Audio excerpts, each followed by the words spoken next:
Firman Tuhan dalam Yohanes pasal 4 ayat 34 sampai ayat 38. Saya akan membacakan sedikit dari keseluruhan Yohanes pasal 4 ini ya. Kata Yesus kepada mereka, makananku ialah melakukan kehendak Dia yang mengutus aku dan menyelesaikan pekerjaannya. Bukankah kamu mengatakan 4 bulan lagi tibalah musim penuai? Tetapi aku berkata kepadamu, lihatlah sekelilingmu dan pandanglah ladang-ladang yang sudah menguning dan matang untuk dituai. Sekarang juga penuai telah menerima upahnya dan ia mengumpulkan buah untuk hidup yang kekal, sehingga penabur dan penuai sama-sama bersukacita. Sebab dalam hal ini benarlah peribahasa yang seorang menabur dan yang lain menuai. Aku mengutus kamu untuk menuai apa yang tidak kamu usahakan. Orang lain berusaha dan kamu datang memetik hasil usaha mereka. Sobat Alpetra, apa kabar Anda semuanya? Dalam kesempatan kali ini kita kembali berjumpa. Dan tadi ayat yang saya baca itu sudah ada dalam penjelasannya di video sebelum ini ya, bahwa bagaimanakah seorang penabur dan penuai. Pak Pendeta Yan juga Bang Heri sudah menjelaskannya tentang menabur dan menuai. Lalu kenapa saya baca ini? Karena ini akan menjadi bahan juga untuk kita menambah wawasan kekristenan kita. Karena ini adalah percakapan antara murid dengan guru, antara murid Tuhan Yesus dengan Tuhan Yesus. Ketika ada satu peristiwa yang menarik. Apakah itu? Sebelumnya yuk kita tanya dulu sama Bang Heri. Halo Bang, apa kabar Bang? Salam, halo Kang Alfa dan sahabat Alpetra dimanapun, sehat selalu dan kiranya Tuhan Yesus memelihara kita dan menguatkan iman kita. Salam. Halo.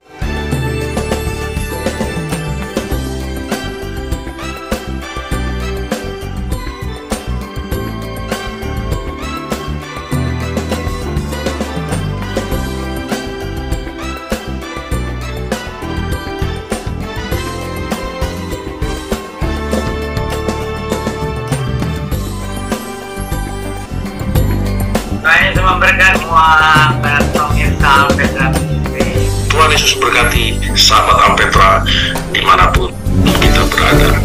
Shalom. Iya Bang, wah ini Bang kita melanjutkan lagi nih Bang dalam pemahaman Alkitab kita. Karena banyak teman-teman sahabat Alpetra yang nunggu-nunggu Bang. Ini mana lagi nih, mereka suka Bang dengan pemahaman Alkitab ya. Banyak komentar-komentar di videonya. Wah, senang sekali nih. Iya. Satu terus sahabat Alpetra. Nah, sampai Maranatha. Iya betul. Ya Bang, kita melanjut ini Bang. Kita udah sampai ke pasal keempat di Injil Yohanes. Ini yang menceritakan ada percakapan Tuhan Yesus dengan perempuan Samaria. Nah, tentunya sahabat Alpetra bisa sambil baca juga ya di rumah ya. Dan saya akan mungkin bertanya hal-hal yang sangat gimana ya, sangat menjadi perbincangan nih gitu ya Bang ya. Bang, di ayat 7 ya, kita langsung ke ayat 7 loncat nih. Nah, Tuhan Yesus di situ bilang, kata Yesus kepadanya, berilah aku minum gitu ke perempuan Samaria. Bang, pertanyaannya Bang, kok Tuhan Yesus bisa haus sih Bang? Dia kan Tuhan Bang. Ya, karena Allah datang menjadi sama dengan manusia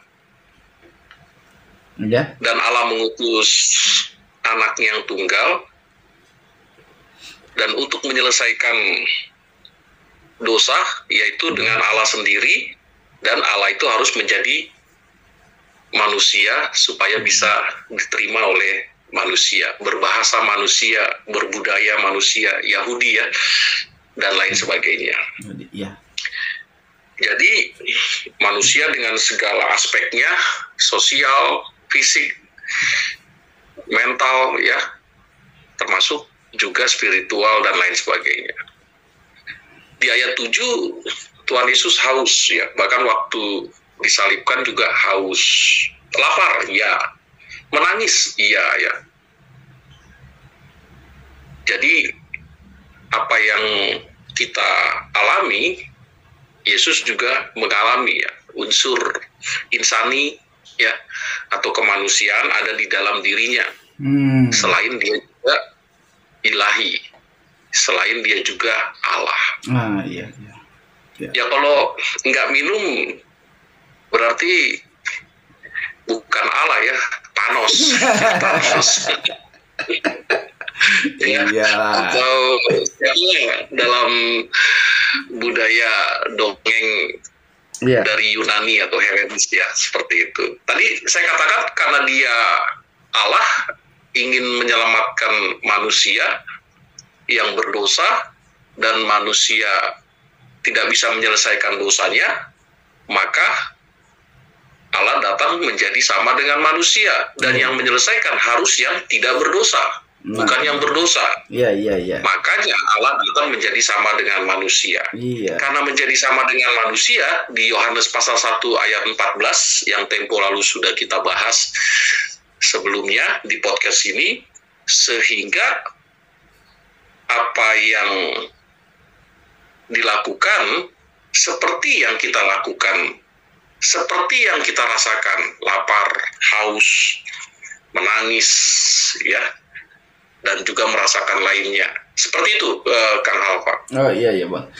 Nah itulah makanya ya, jadi udah jelas nih kenapa nih di dalam percakapan ini ya, sebelum bercakap-cakap lebih jauh nih, Tuhan Yesus sama perempuan Samaria ini dia ngomong, aku minta minum dong gitu ya kira-kira. Nah tadi jelasin sama abang, Bang tadi abang menyebut kata Yahudi ya Bang. Wah ini lagi ramai juga nih, Israel, Yahudi, Palestina lah, tapi kita nggak bahas itu. Cuman di ayat yang ke-7 itu Bang ada tulisan, sebab orang Yahudi tidak bergaul dengan orang Samaria. Itu yang dalam tanda kurung itu apa Bang? Itu terjemahan atau sisipan lembaga Alkitab, atau ini Alkitabnya memang nggak suci nih gimana nih Bang? Ya, dalam konteks perikop ini keterangan ya, keterangan yang menjelaskan untuk pembaca. Artinya tidak ada teks aslinya seperti itu yang mengatakan orang Yahudi atau dengan Samaria seperti apa dulunya, tidak tertulis, tapi peristiwanya ada ya, seperti itu. Jadi tradisi atau kebiasaan orang Yahudi kalau mau ke utara ya, pasti dia akan melewati orang-orang Samaria. Tapi karena punya case ya, atau perasaan gap, akhirnya melewati jalur lain ya, seperti itu ya, jalur lain. Jadi cukup waktu yang panjang. Hanya saja Yesus tidak demikian ya, karena dia datang ke dunia untuk semua kalangan, etnik, suku, ras ya, atau apapun orang pada waktu itu meyakini, termasuk untuk sekarang ya. Sehingga ada story dulu yang dialami antara orang Israel dengan orang Samaria ya, seperti itu. Bahkan sampai sekarang orang Samaria atau Samaritan masih ada ya. Biasa mereka dalam peribadatan ritual melakukan jubah atau pakaian putih-putih ya, yang jumlahnya semakin minim ya, seperti itu. Mereka mempercayai hanya kitab Musa saja atau Torah, seperti Kejadian sampai Ulangan, itu yang menjadi kitab suci mereka. Kalau Yahudi kan semuanya ya, seperti itu, plus lainnya dalam Perjanjian Lama. Seperti itu Kang Alpa. Jadi ini konteksnya ya, jadi jangan, untuk sahabat Alpetra nih, kalau ada orang lain yang bilang ini buktinya bahwa Alkitab ini ditambah-tambahin atau dikurang-kurangin, nggak begitu ya. Nggak begitu, nggak. Tetap ini firman Alkitab kita yang benar-benar sah kebenarannya. Nanti kalau mau silakan lihat, ada video-video lama kita ya tentang kanonisasi Alkitab, tentang Alkitab adalah firman Tuhan yang sesungguhnya dari Pak Yan. Nanti juga mungkin Abang bisa berbagi juga nih Bang tentang apa namanya Bang, istilahnya ineransi Alkitab ya Bang ya.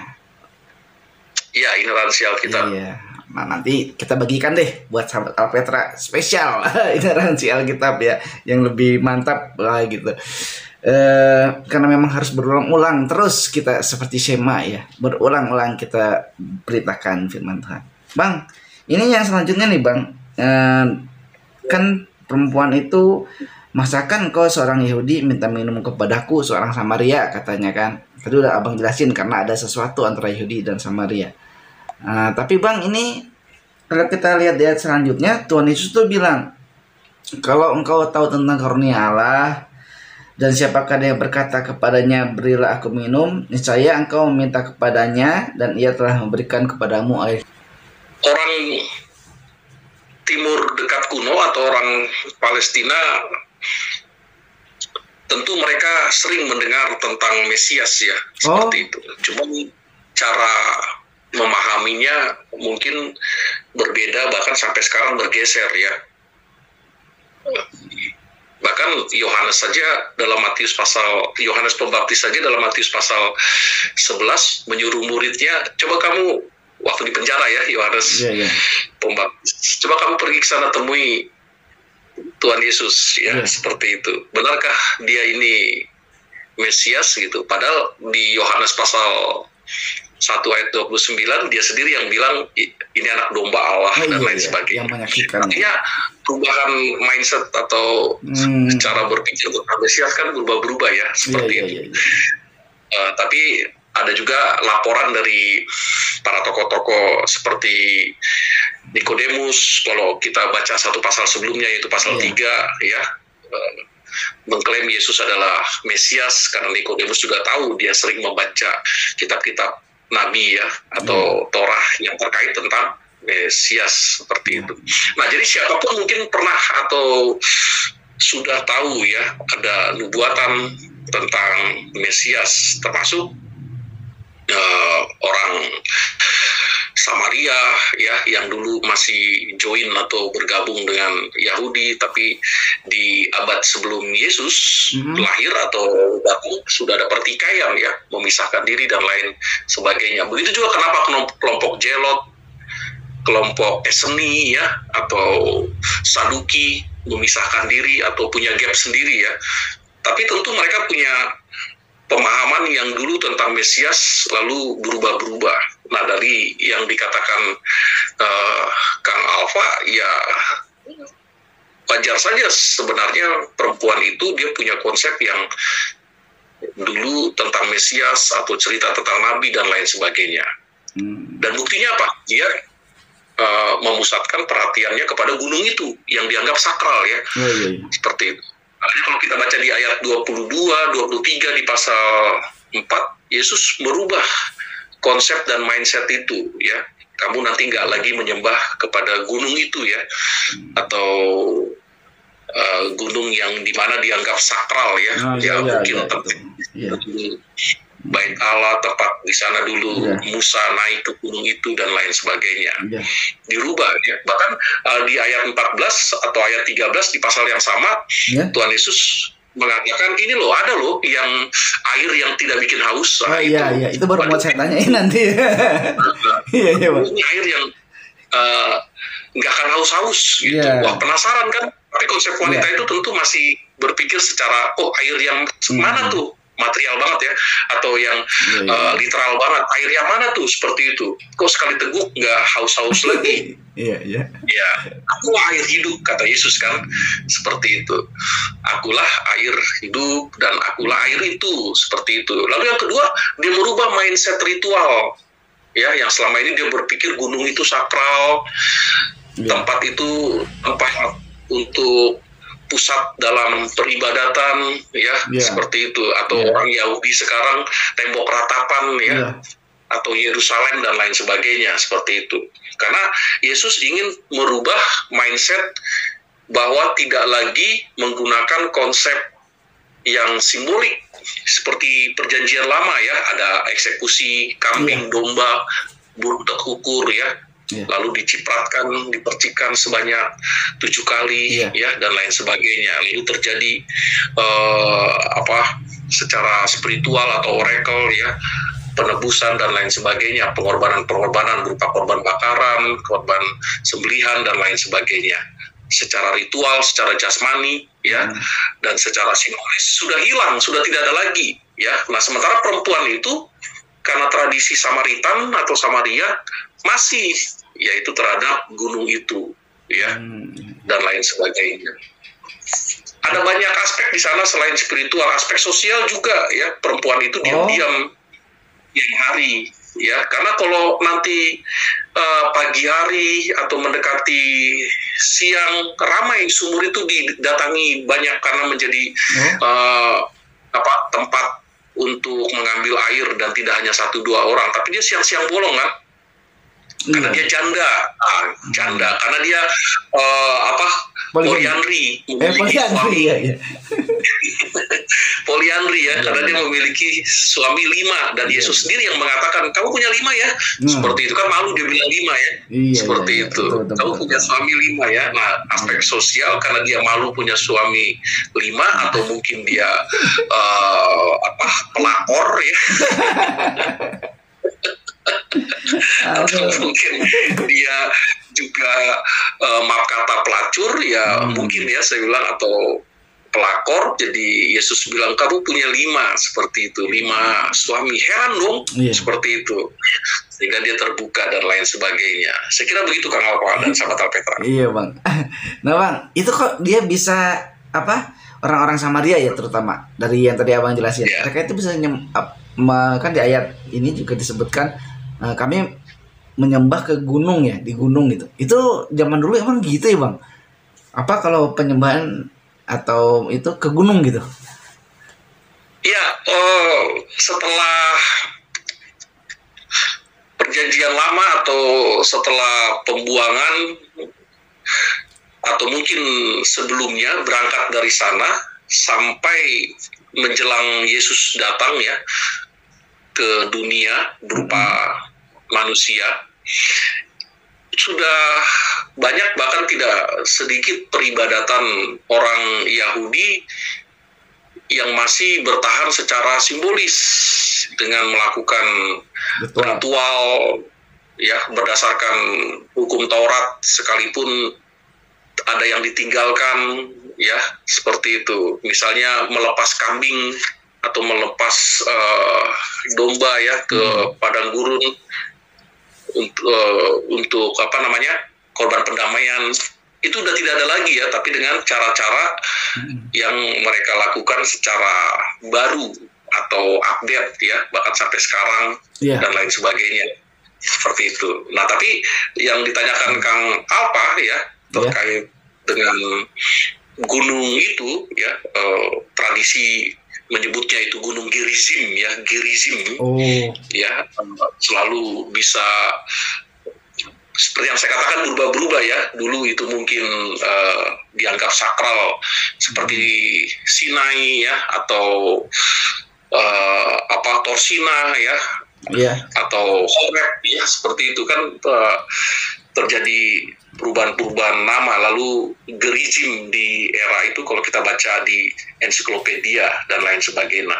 Nah, kenapa menjadi pusat ya? Karena dulu pernah ada perjumpaan antara antara Allah dengan tokoh Israel ya, seperti Musa, atau mungkin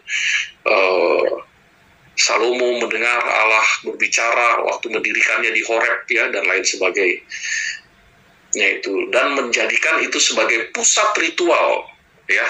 Apakah sampai sekarang ya? Sampai sekarang ya, seperti itu kalau kita lihat, seperti itu. Tapi kan Yesus sudah merubah mindsetnya itu. Kalau di ayat 23 ya, 22-23, menyembah dalam roh dan kebenaran, tidak lagi ditentukan oleh lokasi. Tidak lagi ditentukan. Kalau menyembah dalam roh dan kebenaran, berarti kan apa yang dikatakan Tuhan Yesus, dengan Yesus datang ke dunia, tidak lagi ditentukan oleh lokasi, tidak lagi ditentukan oleh perbuatan atau sikap, ya, atau tidak lagi ditentukan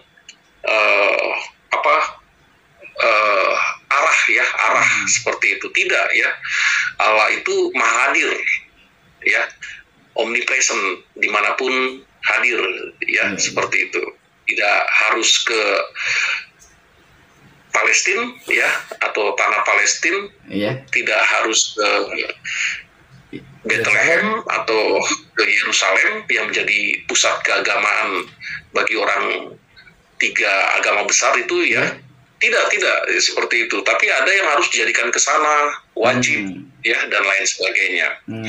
Nah, dalam roda kebenaran bagi Tuhan Yesus, dimanapun kita bisa memuji, menyembah ya, atau mengagungkan Tuhan Yesus. Iya. Begitu Kang Alpa dan sahabat Petra. Iya. Wah, ini sahabat Petra, apa yang mau saya tanyain udah dijawab semua sama Bang Eri. Jadi catatan saya ini gimana? Wah, luar biasa sekali ya, emang begitu ya. Pasti sahabat Petra juga di rumah yang lagi nonton nih, loh ini kan yang mau saya tanyain gitu.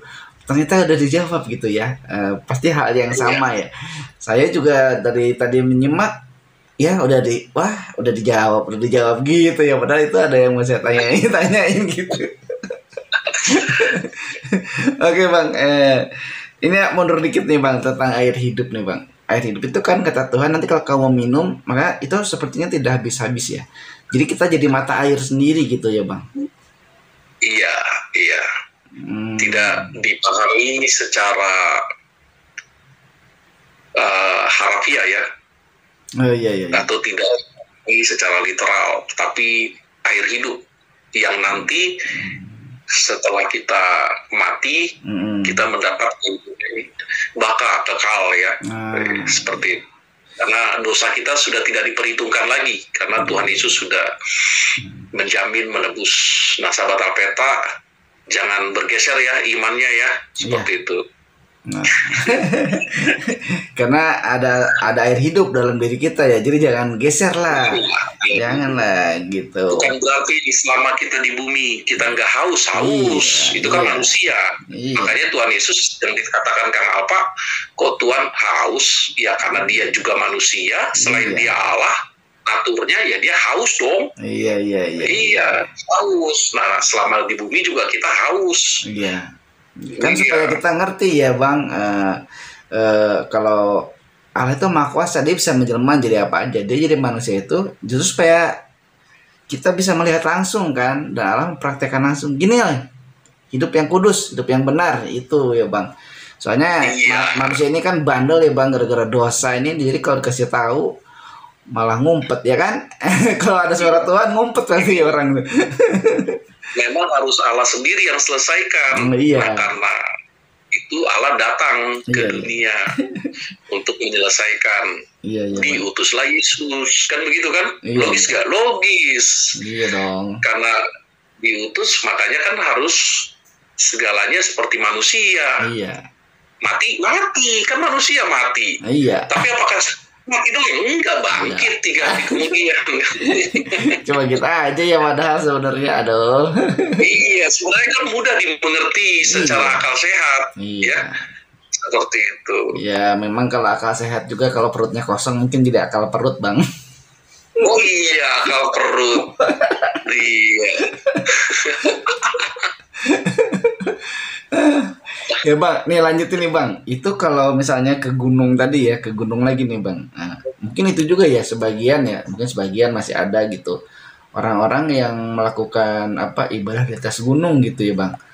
Malah kalau kita ingat tahun 2000 berapa tuh, ada orang-orang Kristen yang malah Natalan di atas gunung malah jadi selamat ya dari mara bahaya gitu. Bahkan juga ada banyak sekarang orang-orang yang pergi ke gunung gitu Bang untuk melakukan ritual lah atau apa. Itu mungkin karena ini juga ya Bang ya, karena dari zaman bahulanya memang ada gitu ya ritual ke gunung. Iya, saya juga heran ya, orang Kristen tidak sedikit yang demikian ya, atau yang disebut atau dikenal sinkritis ya. Selain dia percaya Alkitab, percaya firman Tuhan atau percaya Yesus, tapi dia percaya juga tentang yang di luar Alkitab itu, seperti yang leluhur ajarkan dan menjadi pegangan, sejauh itu moral ya, atau juga etika ya, kita menghormati dan kita pegang. Tapi kalau sudah menyangkut tentang mix ya, percaya Alkitab dan juga percaya tentang ritual-ritual yang diturunkan oleh leluhur, nah itu sudah tidak sehat lagi ya, keliru seperti itu. Paulus menyebutnya penyembahan berhala ya, seperti itu.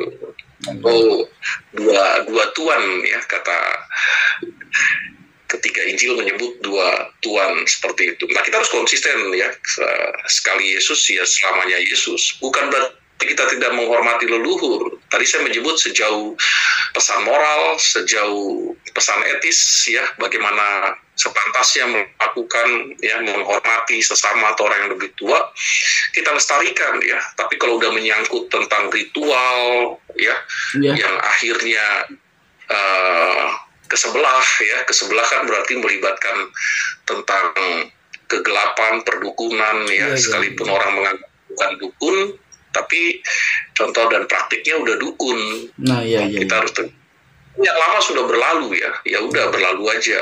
Nah, yang baru itu sudah datang. Apalagi Tuhan Yesus katakan, hasilkanlah ya pertobatan itu dengan buah. Nah, buahnya itu diperkuat oleh Paulus dengan buah Roh Kudus. Nah, sahabat APK jangan terjebak nih ya, seperti itu. Jangan terjebak dengan ya, kalau kita ke gunung untuk healing ya nggak apa-apa ya, untuk retreat nggak apa-apa ya, tapi ke gunung untuk cari jodoh dalam pengertian melakukan ritual, cari pesugihan atau kekayaan, selain kita juga percaya kepada Alkitab. Tapi tidak sedikit juga orang pengen cari kesembuhan, pergi ke gunung ya, karena di sana ada jawaban atau kata tetangga atau kata tempat kerja. Itu sudah penghinaan pada Yesus ya. Dia mengtuhankan Yesus, tapi dia tuhankan juga gunung itu atau praktik tentang ritual itu. Nah, itu kan keliru ya, sahabat Petra. Nah, itu sebabnya Yesus mengatakan kepada perempuan Samaria itu di Yohanes pasal 4 supaya orang yang sudah mengalami perjumpaan dengan Yesus tidak lagi memusatkan kepada itu. Nah, itu fisik mata, kasat mata, ya, dan ciptaan Tuhan. Kalau kita melihat mandat Allah dalam Kejadian pasal 1, ya, taklukkanlah. Nah, begitu ya. Taklukkanlah alam semesta. Jadi kita ini tuannya alam semesta, tuannya, karena kita diberi kepercayaan kepada Allah supaya mengelola dan melestarikan. Ya, taklukkanlah. Nah, itu kan mandat budaya ya. Alam semesta yang bergerak di atas, yang bergerak di bawah, yang bergerak di lautan, segala makhluk itu maupun tumbuhan maupun hewan, taklukkanlah. Nah, ini justru ciptaan Tuhan, gunung disembah. Gunung Gerizim, perempuan Samaria itu. Apa yang kita sembah? Ya. Yang simbolik-simbolik itu udah simbolik terkait dengan keagamaan, sudah tidak mendapat peran lagi. Dulu di Perjanjian Lama perannya penting ya, seperti itu. Tapi di Perjanjian Baru sudah tidak lagi. Nah, begitu sahabat Aperta. Dan kita tujuannya apa? Kalau healing ya oke lah, mungkin di atas gunung itu ada tempat atau gereja ya, mau kebaktian di sana ya boleh lah ya Bang. Tapi kalau tadi yang abang jelasin jangan lah. Gereja di atas gunung kan ada ya. Iya, jangan jadi untuk ke gunung pesugihan lah atau cari jodoh lah ya, tadi yang ada abang sebutin. Oke Bang, itu kita lewat aja deh Bang. Kita lanjutin Bang. Di percakapan selanjutnya antara Tuhan Yesus dengan perempuan Samaria, tadi sebetulnya udah abang bilang sih, tapi yang mau saya tanya itu, Tuhan Yesus kan bilang kamu menyembah apa yang tidak kamu kenal. Kami menyembah apa yang kami kenal, sebab keselamatan datang dari Yahudi. Nah itu jadi kontroversi tuh Bang, kenapa harus dari bangsa Yahudi gitu Bang? Ya karena berangkat dari janji Allah kepada Abraham di pasal 12 ya. Lalu Abraham punya anak tunggal yaitu Ishak. Ya, bahkan Ishak yang dipersembahkan atas perintah Allah, tapi Allah mengatakan jangan, harus ada gantinya, yaitu domba ya yang dipersembahkan seperti itu. Lalu dari sana berangkat, lahirlah Esau dan Yakub ya, kembar dari Ishak, lahirlah cucu Abraham ya kan.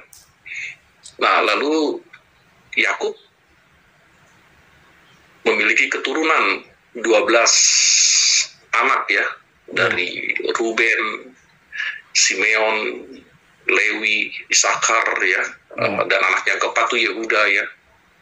Nah, Yehuda itulah mulai ada nubuatan Mesias yang kesekian. Yang pertama kan pasal 3 ayat 15 Kejadian ya, seperti itu. Lalu dari situ ada pesan dari Yakub untuk Yehuda, melalui tongkat dari keturunan ini akan datang juru selamat dan lain sebagainya. Nah, sahabat Alpetra, itu sebabnya muncullah komunitas atau bangsa Yahudi. Ya, bahkan kitab Mazmur menyebutkan di pasal 147 ayat 19 dan seterusnya, dari keturunan Yakub, ya kan, akan datang firman, ya, perkataan. Lalu di Yesaya pasal 3 ya, firman itu dari Sion. Nah, jadi artinya apa di sana? Nggak mungkin dari bangsa lain ya. Justru Abraham di pasal 12 Kejadian, Allah berfirman, janjinya nanti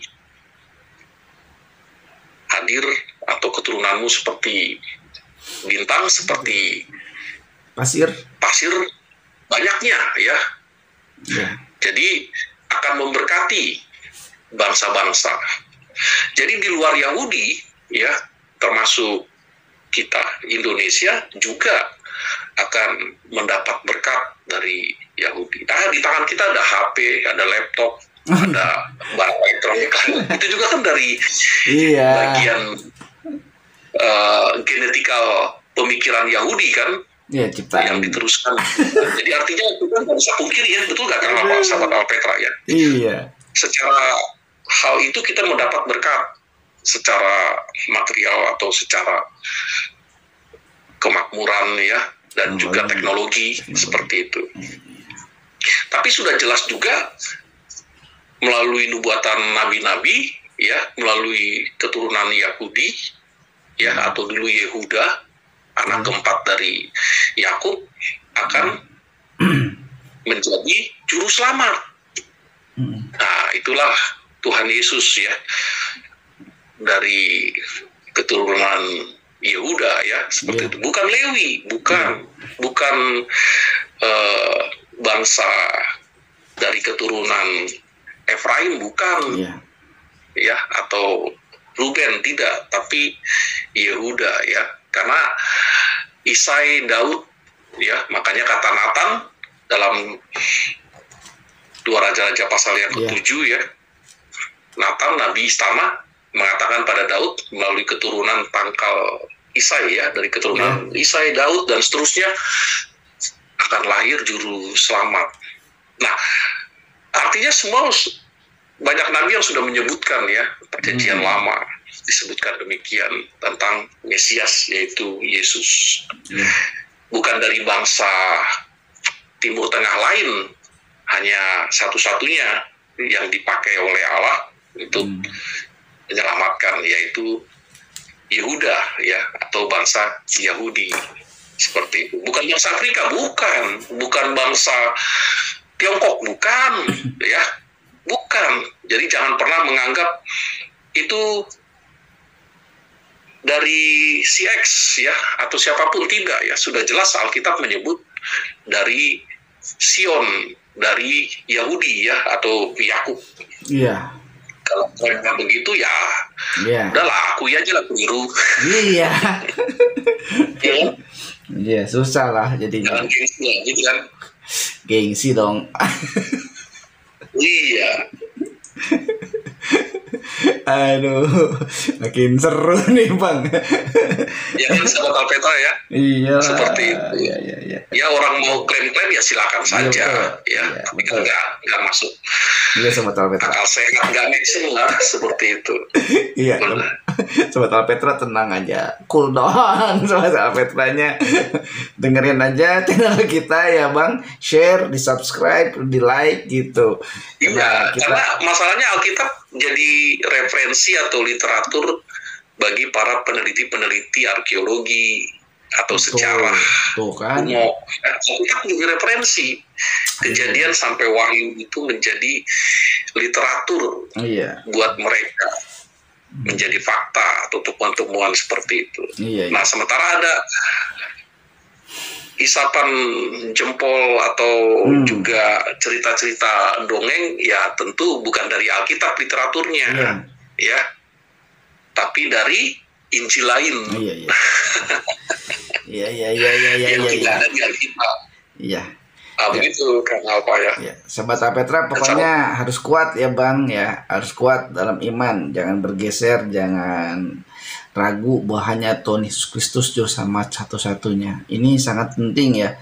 Akhir-akhir ini juga banyak sekali ya pengaruh baik dari media sosial, mungkin dari sekitar atau dari teman, dari saudara juga ya, bisa aja itu terjadi. Tapi harus kuat di dalam iman kepada Tuhan Yesus. Buah kaktus, buahnya pilus, biar mulus, pinjam 100.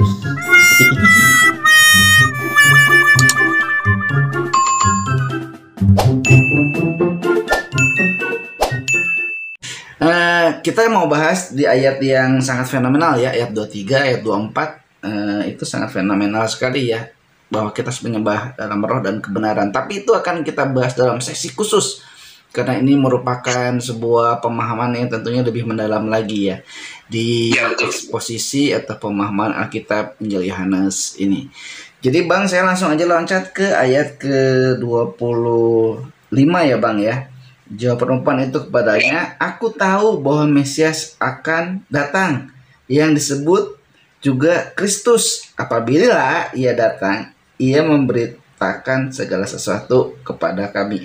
Terus Tuhan Yesus kan jawab, inilah saya, ini saya yang kamu maksud. Nah, ini dia tahu dari mana ya Bang, perempuan ini Bang, bahwa aku tahu bahwa Yesus gitu. Kan aku tahu katanya. Nah, itu dari mana Bang dia tahu? Pertama dia tahu dari tempat-tempat peribadatan ya, peribadatan atau dari tempat-tempat ibadah yang dimana dia sering dengar ya, ada imam, ada tua-tua Yahudi ya, seperti itu, atau mungkin dari kelompok Samaritannya ya. Tadi saya menyebut Samaria itu hanya mempercayai 5 kitab Musa. 5 kitab Musa mengandung nubuatan Mesias diantaranya ya. Bisa menyebut Kejadian aja salah satu kitab Musa, kitab Musa ya, karena ditulis oleh Musa ya, seperti itu. Baru di abad 18 sama orang liberal dibilang, oh bukannya kitab Musa karena Musa nggak mungkin menulis gitu. Itu si Julius Wellhausen ya, seorang Jerman, punya teori sendiri yang kenal GEDP itu ya, seperti itu. Nah tapi lebih trennya ya kitab Musa seperti itu. Pasal 3 ayat 15 sudah ada nubuatan tentang Mesias seperti itu. Lalu pasal itu makanya dia tahu ya. Makanya dia tahu gitu. Iya. Berarti ya seperti itu. Sudah ditabur Injil keselamatan itu sudah ditabur sebelumnya sebetulnya berarti ya Bang. Iya. Jadi tidak hanya kita sekedar tahu karena tafsiran atau komentari, tidak ya, seperti itu. Kejadian 18 juga bicara tentang Mesias seperti itu. Kejadian 39 juga bicara tentang Mesias atau pergulatan saat mana Yakub dengan malaikat ya. Nah, jadi tahunya dari sana, tapi lebih sering didengar mungkin karena kelompok Yahudi ya, lalu ada yang memisahkan seperti yang saya sebut Samaritan, lalu ada Eseni dan lain sebagainya, juga viral ya seperti itu tentang Mesias. Contoh misalkan tahun 1947 kitab-kitab orang Eseni sekitar beberapa mil dari pinggir Laut Mati ke cave atau goa-goa yang ditemukan oleh kelompok penunggu domba-domba ya tahun 1947, lalu ada banyak kitab-kitab seni. Itu juga membicarakan tentang Mesias ya, karena di situ ada Musa, di situ ada Neviim juga, ada Ketubim, dan juga ada catatan-catatan menjadi keyakinan orang seni. Iya. Ada Mesiasnya dibicarakan banyak seperti itu. Nah, termasuk juga kenapa wanita ini tahu tentang Mesias. Iya, itu. Seperti itu. Nah, ini kan kalau kita memikirkan bahwa Mesias itu yang dimaksudkan adalah tokoh lain. Iya. Itu. Iya, karena saya bingung gitu kalau baca. Aku tahu kata-kata itu kan, ini tahu dari mana dia? Saya baca atasnya itu nggak ada tuh yang ngejelasin dia tahu dari mana. Tapi ya gitu ya Bang, berarti udah Bang jelasin ya. Karena seperti Bartimeus ya, atau orang buta dalam Lukas pasal 18, ketika Yesus melewati dia, lalu orang buta ini teriak. Oh iya. Ya kan? Guru atau Tuhan gitu. Lalu murid Tuhan Yesus mencoba menghalau ya, tapi Tuhan Yesus katakan biarkan dia datang. Seperti itu. Nah, yang menarik dari itu orang buta ini mengatakan Tuhan, anak Daud. Iya. Yesus anak Daud tuh. Iya, dia tahu itu. Dari mana Bartimeus tahu menyapa Yesus anak Daud? Pasti mungkin dia pernah mendengar khotbah Yesus di bukit. Pasal 5 sampai pasal 7 Matius. Iya. Orang buta ini mungkin pernah dengar. Atau mungkin dia sering mendengar ucapan para nabi yang dibacakan oleh Tuhan Yesus di sinagog atau bait-bait Allah ya. Tempat bait Allah. Jadi tahulah, paham pasti. Nah, artinya semua orang pasti tahu loh tentang siapa Yesus sebagai Mesias. Kalau kita melihat atau membandingkan bacaan-bacaan di peristiwa Injil tentang Alkitab ya, tentang perempuan Samaria, tentang orang buta itu, seperti itu. Nah, heran kalau orang mengklaim bahwa itu bukan yang ditujukan ke Yesus. Kan lucu kan? Bukan ditujukan kepada Yesus sebagai juru selamat, bukan. Lalu menghubungkan ke tokoh yang dia yakini. Padahal yang sudah jelas itu Yesus berasal dari keturunan Yehuda. Ya, orang Yahudi. Ya. Disebut juga keturunan Daud, jelas. Matching.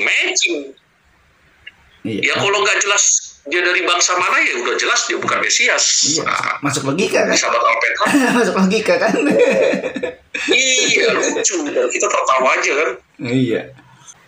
Ayat 28, mari lihat, di sana ada seorang yang mengatakan kepadaku segala sesuatu yang telah kuperbuat, mungkinkah dia Kristus itu?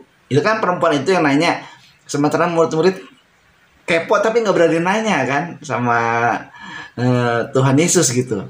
Tapi malahan di ayat ini dituliskannya justru menceritakan perempuan itu menceritakan kepada orang lain. Nah, ini apakah perempuan ini udah tahu gitu? Oh, ini Kristusnya nih. Makanya dia langsung bersaksi lah. Kan gitu ya, Bang. Iya. Nah, justru di poin terakhir endingnya. Di ayat 39, 40, perempuan ini bersaksi ya, seperti dia sudah mendapatkan inti yang dia selama ini mencari ya, lalu dia menemukan, apalagi dia kaget kan bahwa dia punya suami 5, lalu dia juga kaget Yesus menawarkan air hidup yang tidak haus lagi, seperti itu. Sehingga apa yang dikatakan Alpa, sepertinya dia sudah menemukan ya. Nah, penulis yaitu Rasul Yohanes di ayat 39, karena dia sudah bertemu Mesias dan dia sudah mengalami perjumpaan baik secara fisik maupun secara rohani, ya akhirnya dia bersaksi dong, ya kan? Dan di ayat-ayat selanjutnya orang-orang Samaria itu menyambut baik kesaksiannya kan? Malah dia banyak yang percaya. Ayat 41, dan lebih banyak lagi orang yang menjadi percaya karena perkataannya. Ya, murid-murid juga heran kalau kita lihat di ayat 31, 32, murid-murid bilang, "Rabi, makanlah." Ayat 32, "Padaku ada makanan yang tidak kamu kenali." Ya, mungkin murid-murid itu masih belum paham itu bahwa Yesus sedang melakukan penginjilan. Ya, bahwa Yesus kan di dalam Matius, Markus, Lukas disebutkan beberapa kali Yesus mengatakan bahwa dirinya akan diserahkan. Iya. Siapa Yesus mengatakan kepada murid-muridnya, dirinya akan diserahkan, nanti dia akan dipukul, dia akan diludahi, dia akan ditinju, lalu mati, lalu bangkit, dan lain sebagainya. Ketiga Injil menyebut ada 4 kali. Tapi Petrus di dalam Injil lain menyebutnya, atau dalam Lukas dan juga Matius, "Tuhan, jauhkan itu daripadaku." Apa kata Yesus ya? "Nyala engkau iblis." Seperti itu. Karena tidak mungkin dihentikan upaya Allah untuk menyelamatkan manusia lewat anak yang tunggal. Tidak mungkin manusia menghentikan upaya Allah menyelamatkan manusia berdosa. Itu sebabnya Yesus katakan, "Nyala engkau iblis." Maksud dari Petrus baik supaya gurunya tidak cepat ya matinya, atau mungkin ingin dihalau ya segala upaya celaka ya, atau yang ingin memusuhi dia, bahkan membunuh dia ya. Tapi Yesus katakan, kalau sahabat Petra pernah baca ayat itu, Yesus menyebut, "Nyala engkau iblis." Nah, berdasarkan ayat Yohanes pasal yang keempat, murid-murid masih belum paham apa yang Yesus lakukan kepada perempuan itu ya. Di ayat 33, adakah orang yang telah membawa sesuatu kepadanya untuk dimakan? Ya. Iya. View-nya, cara berpikirnya masih secara lahiriah ya, literal. Kata Yesus, maka ayat 34, "Makananku ialah melakukan kehendak Dia yang mengutus aku dan menyelesaikan pekerjaannya."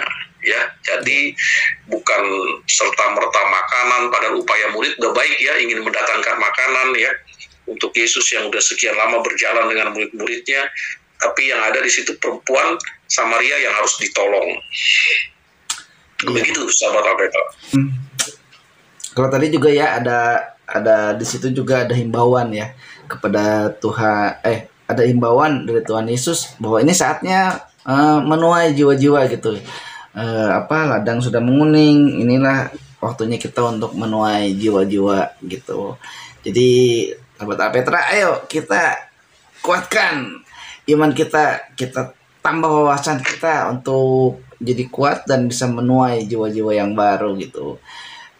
Ya kita di Alpetra Misi hanya berbagi sedikit ya Bang ya. Yang mungkin bisa menambah wawasan kita. Bang, ini kalau dari podcast yang lalu udah dijelaskan lah ya sama tentang menabur dan menuai. Jadi kita mungkin akan lewat hal itu.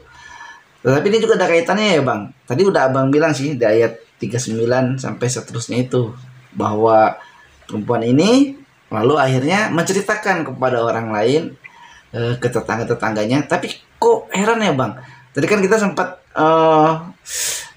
berkelakar lah gitu, mungkin pelakor lah perempuan ini ya, atau apalah ya. Tapi kok dia bisa dipercaya ya saat itu gitu. Biasanya kan orang-orang, lu siapa sih gitu kan. Tapi ini aneh ya Bang, dia cerita orang percaya gitu ya Bang. Ini mujizat apa gimana nih Bang? Iya, mujizat ya. Anugerah yang terbesar itu kan buat kita manusia diselamatkan oleh Allah melalui Tuhan Yesus Kristus ya, juru selamat. Saya kira itu bukti bahwa Allah mengasihi orang berdosa. Iya. Yaitu mereka yang terhina, mereka yang terlantarkan, dan bukti terhina, terlantarkan, atau menjadi pokok buah bibir ya pembicaraan, dia datang siang-siang untuk menimba air. Yaitu di Yakub. Gak mungkin dia datangnya malam-malam karena gelap ya dari padang gurun. Gak mungkin dia datangnya pagi-pagi karena di situ ramai. Menjelang siang juga kan? masih ramai. Berarti dia kan gak mungkin diterima. Iya, makanya dia datang siang-siang bolong. lalu dia mungkin seorang pelakor atau pelacur atau itu bukti bahwa Allah mengasihi orang berdosa. Sahabat Alpetra, kita orang berdosa, ya kita dikasihi ya. Bahkan dosa kita tidak diperhitungkan. Karena kita yang percaya, dosa kita sudah tidak ada lagi, sehingga kita bisa ke surga ya. Dan mendapatkan tempatnya di surga itu. Nah, apa yang Allah janjikan kepada Abraham, semua bangsa ya, termasuk Samaria, termasuk Afrika, termasuk negara-negara Arab, termasuk Asia ya, Eropa, dan akan mendapatkan selamat.